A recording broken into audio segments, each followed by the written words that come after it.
This is the Mercedes G580. In this video I will be testing range and consumption, cabin noise test and also the charging. Welcome to It's Only Electric.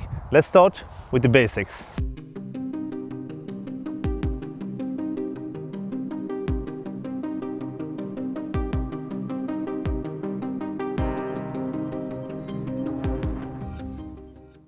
This is a SUV measuring just over 4.6 meters in length with a wheelbase of 2.9 meters. It weighs just over 3 tons. This specific car is the G580 AMG-Line Edition 1. It's all-wheel drive with 4 motors, 1 motor for each wheel, each producing 180 kilowatts with a total power of 432 kilowatts. And that's 567 horsepower and 1164 newton meters of torque. It should be able to do 0 to 100 in 4.7 seconds with a top speed of 180 kilometers per hour. It is a 400 volt system and should be able to charge from 10 to 80% in 32 minutes with a top speed of 200 kilowatts. AC charging is 11 kilowatts. We'll see about the charging speeds later in this video. The battery pack is huge. Its gross capacity is over 120 kilowatt hours with a net capacity of 116 kilowatt hours. Its stated VLTP range of 453 kilometers. It drives on 20-inch wheels, Nokian Hakkapeliitta R5 studless winter tires that measure 275 and 50, both front and back. Let's drive the car. It's time for the range and consumption test. We're driving the same road, same stretch every time, and we're driving at mixed speeds from 50 all the way up to 110 kilometers per hour. And we have a couple of set rules. The first one is to always stick to the speed limit. The second one is to drive the car in eco mode if available, and it isn't, so we're driving in comfort. And then we put the AC on 20 degrees and eco if available, and I did that also. I have just passed 29 kilometers and we're averaging 33.6 kilowatt hours per 100 kilometers. And that's a lot, but this car is huge. Not in length, but its height. It's a huge car. It's like a fridge on 4 wheels, maybe a tank on 4 wheels. And for me it was pretty expected with this a lot higher consumption than an average car. I don't think the people buying this car thinks about efficiency. It defeats the purpose of the car, at least in my perspective. But this will be interesting. We will see how the car performs in the long run for the whole stretch. So let's keep in touch. I will add some thoughts and personal opinions of this Mercedes G580. And in short, this car is a beast. It drives like a tank. It's big, it's heavy, it's high. I've always thought this car is a gimmick, and it is in many ways. This is not a real city car. It's too high, it's too clumsy. It's not a highway cruiser. You don't get efficiency, you don't get the range, you don't even get comfort in high speeds. Everyone is looking, you're looking down at everyone. You feel special when you drive this car, and it's really rough. It's a rough car. It has presence on the road, both inside, outside. The power, the G-roar this is equipped with sounds amazing. Sounds like a V8 somehow, but at the same time not. But I really like the sound. I like to drive it in sport mode just to have the sound extra amplified. It's a fun car. It's actually pretty comfortable. It's more comfortable than I thought it would be. The suspension is softer, at least in comfort. I've always heard that this car will be noisy and have a lot of wind noise and be bumpy and not a good ride. But I would actually say this is a good ride, especially in comfort mode. Of course it sways a lot, but it's a tall car. It's 196 centimeters tall. I wouldn't go for really long trips because at high speeds you can really feel the wind. It really grabs the car. Over 120 kilometers per hour, this car gets twitchy. It really sways on the road and the wind really grabs it. I will stick to 110 kilometers per hour, and when I'm driving at 110 kilometers per hour I will drive it in sport mode because it feels a lot better at high speeds. It doesn't sway as much. I've just passed 40 kilometers and the average consumption is 32.0 kilowatt hours per 100 kilometers, which is a lot, but as expected, I would say. This car is what it is. It's not meant to be a long-range cruiser. When it comes to the seats, I didn't like them in the beginning. They're pretty tight. Their side bolster are really aggressive and sporty. And in the beginning, I thought it was too narrow.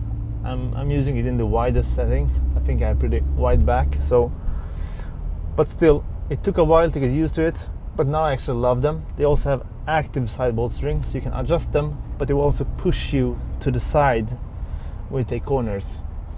And it actually feels really good. It feels good when you're driving a little bit faster in some corners and it's pushing you, so you're always sitting straight. It's a good function. And overall, the Nappa leather, this is extra on this car with blue stitching, but they feel amazing. I wish I could raise the front a little bit more, it would be even better. But still, it's great seats. And they have massage, cooling, and also heating, of course. This G580 is equipped with all the safety systems there is from Mercedes. So it has active lane keep assist, the active steering assist, and also all the other acoustic warnings. When it comes to the mandatory speed limit warning systems there is in Europe, Mercedes have done a great thing. They have put a button that's always everywhere on the top. So you have a 60 sign with a speaker.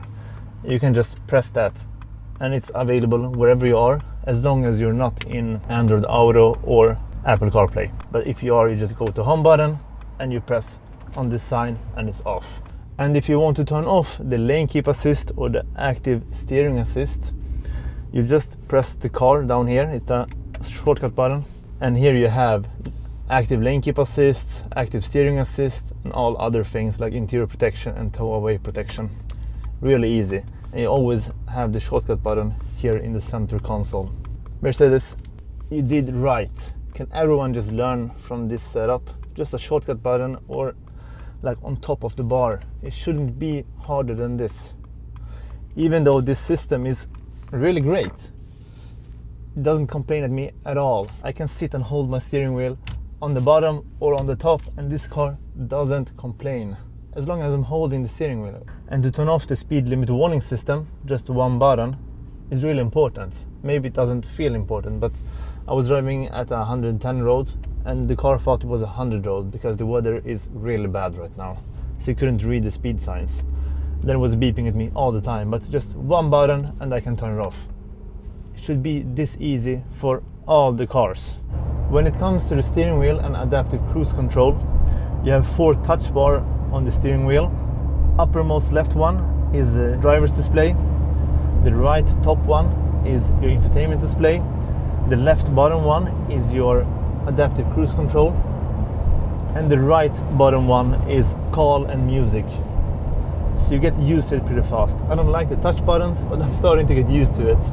But I would still prefer physical buttons. When it comes to adaptive cruise control, you have 2 arrows, one up and one down, and it also says set plus and set minus. Here you can set your speed and activate your cruise control, and then you can swipe it up or down to change the speed 1 kilometer at a time, or you can press up and down and you change 10 at a time. And it's actually really good. And then to the left of that you have a reset and the cancel button. Reset is if you have pressed the brake and cancel the adaptive cruise control, you press the reset, goes back to the previous speed. And cancel is cancel, should explain itself. To the right of those two, you have 2 cars with 2 arrows in between, and that's your distance between the car in front. And under that you have your speed limit, so it limits your speed, so you don't drive too fast. This adaptive cruise control, lane keep assist and steering wheel assist is actually really good. It doesn't keep you in the lane perfectly as many other systems do, but it doesn't complain. It's really easy to activate, it's really easy to change the speed, except if you have gloves. Then good luck, you cannot adjust anything. It is time to summarize the range and consumption test. It was +1 degrees outside with wet/muddy roads because it snowed this morning. It was completely cloudy, no sun to speak of, so nothing to heat the cabin. We're driving on 20-inch wheels, 275/50 all round, and the final consumption was 34.1 kilowatt hours per 100 kilometers. And this equates to 75% of the stated VLTP, And this is what I expected approximately, because it is a house on wheels, so no aerodynamics at all, and the weather conditions doesn't help it at all either. So the real world range is 340 kilometers, which is not good at all. But this car is not meant to be efficient. Not the powertrain, not aerodynamics, nothing. It's a utilitarian SUV. But this car would need a 140-150 kilowatt-hours battery to get a decent range. But with this 116 kilowatt-hours net capacity, you get 340 kilometers. To get a more in-depth review of this car, my brother has made it already. You have it up here. Press here to see all the information about the car. This is also the second time I'm doing the high-speed range test per request from you guys, even though this car is completely wrong for this test.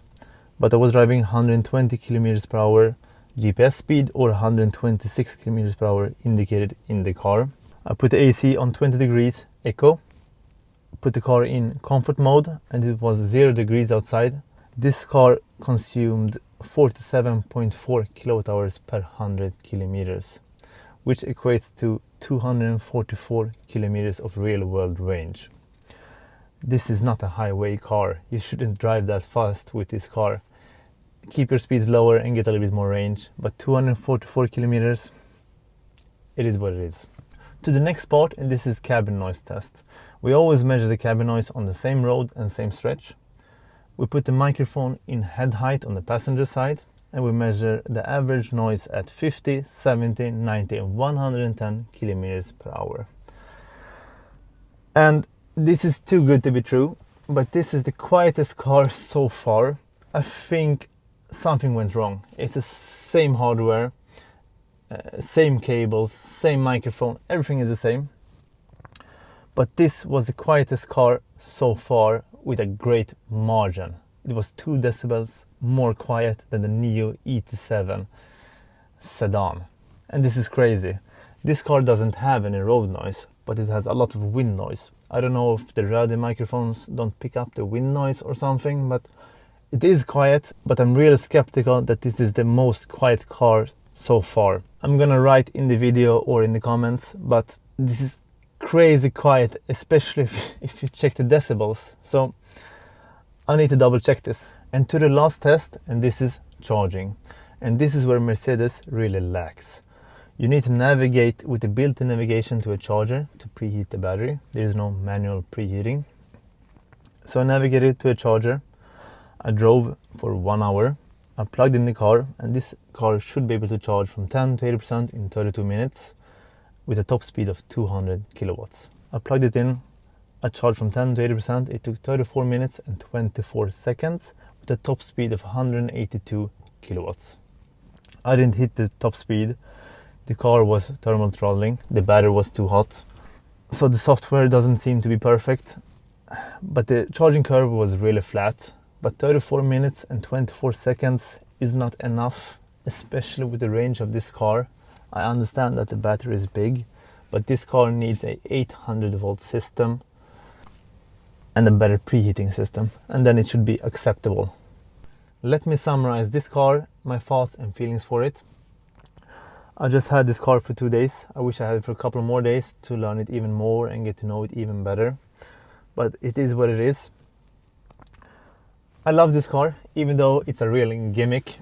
You have a lot of better premium SUVs if you want luxury. You have the EQS SUV, you have the iX, the BMW, you have the Neo EL8, you have the Xpeng G9. Probably all of them are better premium SUVs, but none of them are a utilitarian SUV like this one. This is unique, this is iconic. Everyone is looking at this car, from children to women to guys to older men. Everyone is asking, everyone is looking. And the G-roar as it makes, I love it. It's like a V8 rumble. I love it. I'm driving in sport mode just to hear it even more. It is a gimmick, but it gives a feeling. And with these 4 motors, it's aggressive. It really hits you when you push the pedal. It's a really fun car. Is it the best premium SUV? Probably not. You can get a lot more cars for better price. This one starts at 1.7 million Swedish crowns or 142,000 euros. And this one as equipped is 2.3 million crowns, so 190,000 euros. But this is the only one on the market. This is the only utilitarian SUV with a premium feeling and with this status. This car has a couple of shortcomings. It should be able to charge a lot faster. It should be able to charge under 30 minutes. It should be an 800 volt system and not 400 volt system. The battery should be at least 20% bigger, or maybe 140, 150 kilowatt hours. Then we get a decent range, maybe a real world range of 450, 500 kilometers. And with faster charging, this could be a road trip car also. But the charging is too slow and the battery is too small, especially if you consider the efficiency of the car, because it's a house on wheels. But I like the seats, it's comfortable. The suspension is quiet and comfortable. You have some squeaks in the back here and there, but still it's nice. The biggest flaw when you're driving higher speeds is the wind noise. It's a lot of wind noise, over 110 kilometers per hour. I cannot hear the road noise, but I hear a lot of wind noise. But as I said, you should drive this car under 110 kilometers per hour. Would I buy this as my only car? No, I wouldn't. But the client for this car is probably not me. If you want to buy this car, you probably already have 2 or 3 other cars, one long range car, one smaller car, or something else. And this will be your 3rd or 4th car, and then this one is perfect. You can drive it around town, you have short distances, you feel like a king when you drive it around. You slam the doors, everyone is looking. But if you have a lot of other cars and a lot of money, you could buy this car, because with electric, this car is actually a perfect city cruiser. You don't have to go and fill up the tank, you just plug it in every day, and probably you need to do it every day if you drive a lot in the city. It's a meme, but I love it. The attention it gives you is amazing, and you sit on top of everyone and looking down at everyone. You almost feel like a gangster. I don't know if that's positive, but you do. Or maybe a Russian oligarch. Still, if that's what you're going for, go for this car, because it is a attention grabber. Please comment down below what you think about this car. Is it a meme or is it just a gimmick? Would you buy this car? What do you think about the range? Is it enough? Comment down below, let's have a discussion. Please leave us a thumbs up, subscribe to the channel and share the video. And as we always say, stay electric.